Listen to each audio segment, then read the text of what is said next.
इस वक्त हम पहुंचे हैं मंगलापुर स्थित शमशान भूमि में और आपको बता दें यही वो शमशान भूमि है जिसमें वक्फ बोर्ड ने दावा किया है कि ये उनकी ज़मीन है। दिल्ली के जिन 6 मंदिर परिसरों में क्लेम किया है वक्फ बोर्ड ने कि उनकी ज़मीन पर बने हैं, उनमें से एक जगह ये भी है जो कि कई सालों से यहाँ पर शमशान भूमि थी और हिंदुओं का अंतिम संस्कार यहाँ होता रहा है। लेकिन अब यहाँ पर वक्फ बोर्ड ने क्लेम किया है कि ये उनकी ज़मीन है और ये जो कुछ भी बना है ये उनकी ज़मीन पर बना है और अवैध रूप से बना है वक्फ बोर्ड के अनुसार। मतलब ये ज़मीन उनकी है, बनाया जबरन करके बनाया गया है। लेकिन हिंदुओं का साफ कहना है कि ऐसा कुछ भी नहीं है, एक उनकी वो साजिश है, वो अपनी साजिश के तहत इस ज़मीन को हथियाना चाहते हैं, इसलिए ऐसा षड्यंत्र कर रहे हैं ताकि शमशान भूमि को भी वो हथिया सकें।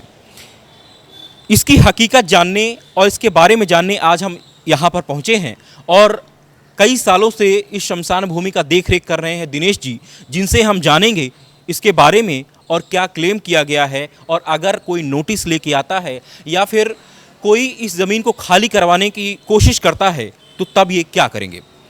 दिनेश जी, अभी जो खबर आ रही है, फैक्ट फाइंडिंग रिपोर्ट जो आई है, उसके अनुसार इस भूमि पर वक्फ बोर्ड ने क्लेम किया है कि ज़मीन उनकी है। इस बारे में क्या कहोगे आप? ये बिल्कुल गलत है। बिल्कुल झूठ है, क्योंकि ये ज़मीन एक्चुअल पालम गांव की ज़मीन है। पालम गांव ये बराबर में ही है, उसकी ये ज़मीन थी। और हर गांव में जैसे शमशान घाट होते हैं वही सब में होते हैं शमशान घाट। ऐसी नहीं है कि ये इसी में है, सब जगह शमशान घाट होते हैं, वही ये शमशान घाट की जगह थी। और लगभग 70 साल पहले यहाँ पे कुछ नहीं हुआ करता था, ऐसे जंगल था ये पूरा एरिया। और मोमदन तो थे ही नहीं, मोमदन का यहाँ कोई नामो निशान नहीं था, बिल्कुल दूर दूर तक कोई नहीं था। और यहाँ हमारे जो ससुर साहब, हमारे जो बुजुर्ग थे, पूर्वज थे, वो यहाँ पे आए। उन्होंने वो महात्मा टाइप के रहते थे, महात्मा रहते थे। तो उन्होंने आकर के जगह देखी तो गांव वालों ने कहा ठीक है आप रहो यहाँ पे आराम से। तो वो रहे यहाँ 40 साल रहे। उनकी ये समाधि है, देखिए ये समाधि मैं आपको दिखा दूँ। ये समाधि है, उनकी डेथ हुई थी 1989 में, 40 साल चलाने के बाद। अब ये देखिए 40 साल उन्होंने चलाया, 35 साल से मैं चला रहा हूँ, मेरे से पहले मेरे भाई थे वो भी एक्सपायर हुए, उन्होंने चलाया। तो ये सब झूठ है। यहाँ वक्फ बोर्ड तो था ही नहीं, जब उसकी पैदाइश ही नहीं हुई तो वो कहाँ से आ गया यहाँ, उसकी ज़मीन कहाँ से हुई। और अगर कोई ऐसी बात होगी वो आएंगे, पहली बात तो ऐसा कुछ है नहीं कि वो आएँ, कोई वक्फ बोर्ड यहाँ पे आया। क्योंकि यहाँ की पब्लिक जो है, पूरी जनता जो है, बहुत गुस्साई हुई है। अगर आएंगे तो वो छोड़ेंगे नहीं, क्योंकि चौधराहट जो बोलते हैं ना गांव में, 360 गांव की चौधराहट है पालम गांव, आपको पता होगा शायद। दिल्ली के 360 गांव की चौधराहट है पालम गांव। और चौधराहट पे ही अगर कब्जा होने लगेगा, उन्हीं की ज़मीन छिनने लगेगी, तो फिर क्या रह जाएगा। ऐसा नहीं हो सकता कि ये लोग हमारी ज़मीन को ले लेंगे। पर आएंगे तो जब देखेंगे, कोई बात नहीं है। जब यहाँ कोई मुस्लिम नहीं थे, आप बता रहे हैं, और आप कई सालों से आपके पूर्वज भी देखते रहे हैं इसको, फिर किस साजिश के तहत, क्या लगता है इसमें कोई साजिश है कि ज़मीन हथियाने की कोई कोशिश करने की, क्या लग रहा है नहीं आपको? कह सकते, क्योंकि यहाँ खाली था तो 1-2 मोमदन आए और यहाँ पे अपना ठेली वेली लगाई, नाई की दुकान, पिंचर की दुकान लगा के अपना झुग्गी बनाई, झुग्गी बना के दूसरा भाई बुला लिया, तीसरा आ गया, चौथा आ गया, ये सारे बस गए यहाँ पे। इसी ज़मीन में बसे हैं, ये शमशान घाट की ज़मीन है, ये अलग से नहीं है। फिर इनकी जो भी है, मतलब वो शमशान भूमि की ज़मीन पर उन्होंने पहले कब्जा किया और बस गए उसमें। हाँ, ये खाली पूरा जंगल था, कुछ था ही नहीं। फिर उसके बाद में जो इन्होंने बना लिया, तो हम लोगों ने बाउंड्री, हमारे यहाँ के जो पहले थे, हमसे पहले जो भी थे, उन्होंने बाउंड्री वाल वगैरह करा दी। और ये हमने संस्था जो है वो भी उन्होंने ऑर्गेनाइज कर लिया आपस में मिलके। तो अब फिर वो जब तब से वो भी चला रहे हैं और हम यहाँ हैं ही हैं, हम लोग चला ही रहे हैं मिलके। अगर कोई नोटिस आता है कि ज़मीन खाली करो, वक्फ बोर्ड की तरफ से हमारी है, तो फिर आप क्या करेंगे और स्थानीय लोगों का इस पर क्या विचार है, वो क्या कहते हैं? मैं आपको बता दूं, आप ही बताओ कि अगर आपके घर पे कोई कब्जा करेगा, 50 साल पुराना, 70 साल पुराना, 100 साल पुराना आपके दादा लाई ज़मीन है या घर है, आपके घर पे कोई कब्जा करने जाएगा तो आप क्या करेंगे? मैं सबसे ही मतलब सवाल करूँगा कि अगर आएंगे तो फिर तो या मरेंगे या मारेंगे, दो ही बात होती है, ऐसा तो देंगे नहीं।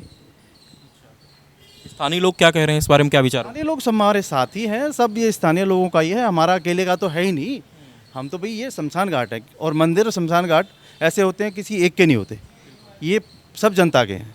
तो इसमें तो कोई यही नहीं कहेगा कि हम नहीं जाएंगे। पूरी पब्लिक यहाँ पे इतनी इकट्ठी हो गई, आधा घंटे के लिए बोला था कि भाई सब इकट्ठे होना है सबने, तो 700-800 आदमी इकट्ठा हो गया था पूरे क्षेत्र का।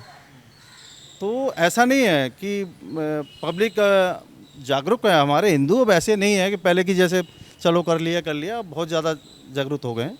और ये वक्फ बोर्ड तो मतलब ही नहीं है यार, यहाँ पे कहाँ से आएगा वक्फ बोर्ड? एक चीज़ मैं पूछना चाहूँगा, अभी आपने बताया कि कुछ लोग जो मुस्लिम आए थे यहाँ ठेली वेली लगाते थे, रेड़ी पटरी, वो इसी शमशान भूमि पर अपना बना के झुग्गी झोपड़ी रहने लगे, ऐसा? कि उधर उधर है, ये मतलब है ज़मीन उन्हीं की, पर ये है साइड में, वो साइड में है। तो हम लोग इधर हैं। अवैध कब्जे की ज़मीन है उन कब्जे की ज़मीन है, किसी के पास कागज़ नहीं है, एक भी किसी के पास घर का कागज़ नहीं होगा। आप देखोगे तो सारी ये लालडोरी की ज़मीन पालम गाँव की है। मतलब पहले उस पर कब्जा किया उन्होंने, उसके बाद अब उनकी निगाह शमशान भूमि पर भी। अब सामने मस्जिद भी बना दी उन्होंने अपनी, वो भी अवैध है, उसके भी कोई कागज़ नहीं होंगे। हमारे तो सारे कागज़ हैं, पानी का बिल, बिजली का बिल, जन्म पत्री, हमारी जन्म पत्री सबकी है हमारी। मतलब कहते हैं ना कि जो बहुत पुराना सब कुछ है हमारे पास। तो ये गांव वाले कहते नहीं है जो स्थानीय कि पहले हम जिनको पैर रखने के लिए जगह दे दिए कि चलो ठीक है इंसानियत के नाते रह लें, अब वो हमारी ज़मीन पर नज़र गड़ाए हुए। नहीं, नज़र गड़ाने से क्या होगा, वो किसी को भी कुछ भी बोल देंगे तो वो थोड़ी हो जाएगा, ऐसे नहीं चलता ना। क्या लगता है कि वक्फ बोर्ड या फिर कोई विदेशी साजिश भी है वक्फ बोर्ड के साथ? अब ये मैं नहीं कह सकता क्या साजिश है, हो सकता है पॉलिटिक्स हो या साजिश हो जो भी हो, उसको नहीं कह सकता मैं, पर जब आएंगे जब देखेंगे, अभी ऐसा कुछ नहीं है। लेकिन ज़मीन नहीं छोड़ेंगे। मतलब ही नहीं होता, कैसे छोड़ेंगे ज़मीन, तो मतलब ही नहीं होता छोड़ने का। देख सकते हैं ये थे हमारे साथ दिनेश कुमार जी, जो ये शमशान भूमि की देखरेख करते हैं। और यही नहीं, इसके पहले इनके बड़े भाई करते थे, उसके पहले भी इनके पूर्वज करते थे इसकी देखरेख। और यहाँ के स्थानीय लोगों का और इनका साफ कहना है कि अगर कोई भी नोटिस लेके आता है या ज़मीन पर कब्जा करने की कोशिश करता है, हथियाने की कोशिश करता है, तो किसी भी कीमत पर उसे छोड़ा नहीं जाएगा और ना ही इस ज़मीन को छोड़ा जाएगा, क्योंकि ये ज़मीन हिंदुओं की है, हिंदुओं की थी और आगे भी हिंदुओं की ही रहेगी। इसमें कोई वक्फ बोर्ड की साजिश नहीं चलेगी, कोई इस्लामिक साजिश नहीं चलेगी, ना ही हिंदू समाज इसको बर्दाश्त करेगा। फिलहाल ये खबर आपको कैसी लगी, इस पर अपना कमेंट करके ज़रूर बताएं और ऐसी ही खबर देखने के लिए हमारे चैनल पांचजन्य को सब्सक्राइब करें। नमस्कार।